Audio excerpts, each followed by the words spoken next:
ነው የምጠርገው። 18,000 ብር አጠራቅማ እሷ ረገችልኝ።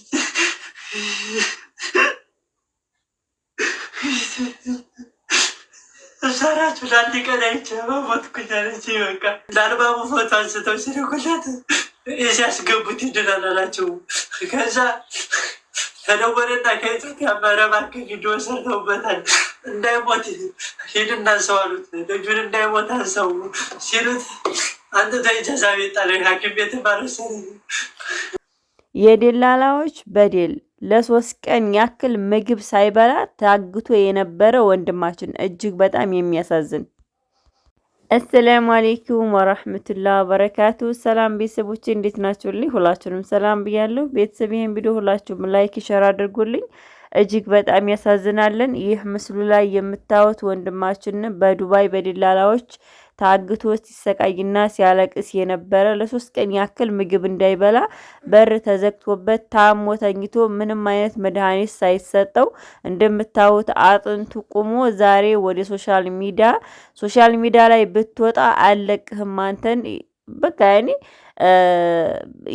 የሚሰነዝርበት ስንዛሬ የሚያስጠላ የሚዘገንን እንደሆነ አስፈራርቶ፣ ነገር ግን በጣም የሚያሳዝነው ነገር እናቱ መንገድ እየጠረገች 18,000 ብር ከኢትዮጵያ ወደ ዱባይ ልካለች። ይቺ እናት የምትተዳደረው መንገድ እየጠረገች በመንገድ ስራ ነው የምትተዳደረው። ሆኖም ልጇ ያለበት ሁኔታ ስለሚያሳዝናት መንገድ በጠረገቻትን ያገኘቻትን ቁርስ የለብላ ምሳ የለብላ ሳትል አጠራቅማ ለልጇ ወደ ዱባይ ልካለች።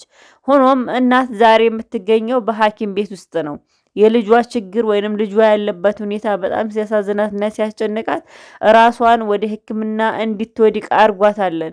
ሆኖም እናታችን በጣም በሚያሳዝን ሁኔታ የልጇን እንግልትና ስቃይ በምትሰማበት ሰዓት ራሷን ባለመቻል ወይንም ደግሞ ራሷን ባለመቆጣጠር ወደ ሐኪም ቤት እንድትገባ ተገዳለች። በጣም ያሳዝናል። በጣም ልብ ይሰብራለን። በእውነት እኔ አላቅም። እውነት እናንተ ደላላዎች እናንተ ሌባ ናችሁ። ሌባ ማለት የገንዘብ ሌባ አይደለም፣ የነፍስ ሌባ ናችሁ። ነፍስን እየሰረቃችሁ የሩህ ሌባ ናችሁ። የጤና ሌባ ናችሁ። ጤናን እየሰረቃችሁ ሰላምን እየሰረቃችሁ ከኢትዮጵያ ወደ ዱባይ እየወሰዳችሁ የገዛ የራሳችሁን ዜጋ በዚህ ልክ እውነት ለመናገር የወንድ ልጅ እንባ እንደዚህ ሆኖ መፍሰስ። ይህ ወጣት ዛሬ ተሰቃይቷል፣ ዛሬ ተርቧል፣ ዛሬ ተበድሏል፣ ብዙ ነገር ሆኗልን። ግን አላህ ብሎ ፈጣሪ አግዞት የዚህ ልጅ ህይወት አመቻችቶ ነገ ቁሞ ታውታላችሁ። እውነት ለመናገር የገንዘብ ሌባ ይሻላል ከነፍስ ሌባ። እናንተ እየሰረቃችሁ ያላችሁት ገንዘብ ሳይሆን ሰውን ነው። ሰውን ማንነቱን ነው እየሰረቃችሁት ያላችሁት። ተመልከቱ። ይህ ወጣት አንድ ነገር ብቻ አይደለም የጎደለበት፣ በጤናው እክል ደርሶበታል። ምግብ እንዳይበላ በር ተዘግቶበታል። ስራ እንዳይሰራ ታግዷል። መታወቂያ እንዳይሰራለት ተቀምቷል። እናቱ ከኢትዮጵያ የምትሰራውን ገንዘብ ወደሱ እየላከች እርቃቷን ቀርታለች። በልጇ ጭንቀት ምን ነው አንተን እንኳን አይንህን አይችህ ለአንዴና ለመጨረሻ ህይወቴ ባለፈ እያለች ስታለቅስ ስታነባ፣ በስተመጨረሻ ልጅም ጤናውን አጥቶ እናትም ጤናዋን አጥታ ይኸው ሐኪም ቤት ገብታለች። እውነት ለመናገር እናንተ ከሰው ጋር ነው እየተፈጠራችሁት? እውነት እናንተ እንደ ሰው ነው ወይስ ቁማችሁ የምትሄዱት? እንደ ሰውስ ነው እንደምትበሉት? ሰውን በላችሁት። በቃ ሰውን እንደ ጉድ በላችሁት። በእውነት ዱባይ ላይ የማይሄድ የማያለቅስ ወንድም የለም፣ የማይሰቃይ ወንድም የለም፣ የማይፈተን ወንድም የለም። ግን አላቅም አገርን አስመድራችሁ ለቃችሁ ሄዳችሁ ሰው ሀገር ላይ ዛሬም በሰው ሀገር የገዛ ዜጎቻችሁን እየሸጣችሁ ደም እንባ ታስለቅሳላችሁ። ለ3 ቀን ያህል ምን አይነት ጨካኝ አረመኔ ክፉ ሰው ቢሆን ነው ለ3 ቀን ያህል አንድ ወጣት አንድ ወንድሙን ምግብ እንዳይበላ እንዳይጠጣ ሶሻል ሚዲያ ላይ ብትወጣ እኔ ባንተ ላይ የማደርሰውን እንደዚህ በቃ አስፈራርቶ ማለት ነው።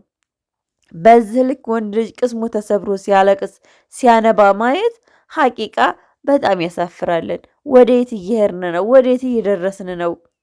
እኔ ብዙ ሰዓት እንናገራል፣ ግን የሚሰማ የለም። ልንገራችሁ፣ ከምናገራቸው ቃላቶች እምጊን ስተት ሊበዛ ይችላል። ነገር ግን አንድ ቃላት ተጠቅማችኋለች። ዛሬ አንተ 600,000 ብር 400,000 ብር ከፍለህ ወደ ዱባይ ትሄዳለህ ትሄጃለሽ።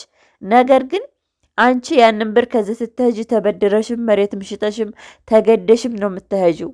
ግን አንቺ እንደሄድሽ ስራ አይደለም ራስሽም ማጣት በጣም ያሳዝናል። ሞት ፈርዴ ነው ልንገራችሁ። ይህ ወጣት አጥንቱ ቁሞ ሐቂቃ በስልክ ውስጥ የያዝኩት የመድኃኒት አይነት ላሳያችሁ እውልኝ ተስፈራርቻለሁኝ እንዳልናገር ለእናንተ ታፍኛለሁ ነው ያለው። ሐቂቃ እውነት ለመናገር በዚህ ልክ ይሄን የሚያምር ወጣት ወስዳችሁ ዱባይ ላይ ባጭር ማስቀረት፣ እናት መንገድ እየጠረገች መንገድ እየሰራች ይህን ብርድ ሐቂቃ አሁን ላይ እውነት ለመናገር አገራችን በጣም ቀዝቃዛ ነው።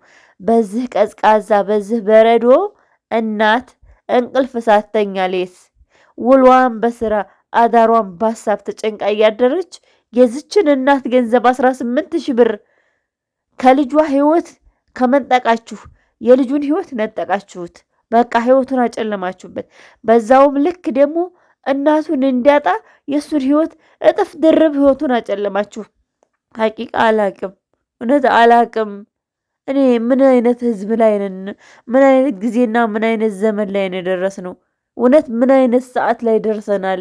ሰው ለሰው የማይጨነቅበት ጉሮሮውን ለመሙላት ከድሃ እጅ መንጠቅ፣ ከምስኪን እጅ መንጠቅ፣ የሱን ሆር ለመሙላት የሱን ከርስ ለመሙላት የሱን ጎዶሎ ለመሙላት አንዲትን እናት ጎዳና እየሰራች መከራዋን አይታ መንገድ ጠርጋ በዚህ ሰዓት እየተሰቃየች ታዲያ ልጅ ደውሎ እናቴ በራብ ላይ ነኝ፣ ተርቤያለሁ፣ ተቸግሬያለሁ፣ እንደዚህ ደርሶብኛል።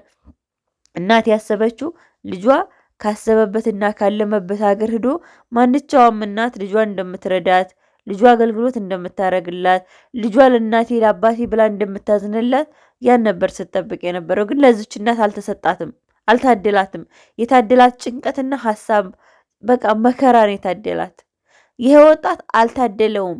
ልንገራችሁ፣ ይሄ ልጅዮ ዛሬ ያጣው እናቱን፣ ገንዘቡን፣ ጤናውን፣ ሰላሙን፣ ማንነቱን በቃ ሙሉ ነገሩን አጥቷል በዚህ ደላላ ምክንያት። እውነት እንደው ደላላ ሆናችሁ የምትሰሩ ሰዎች እናንተ አላህ እንደው ፈጣሪ እንደው የስራችሁን ጀዛችሁን አላህ ሱብሃነሁ ወተዓላ ይክፈላችሁ።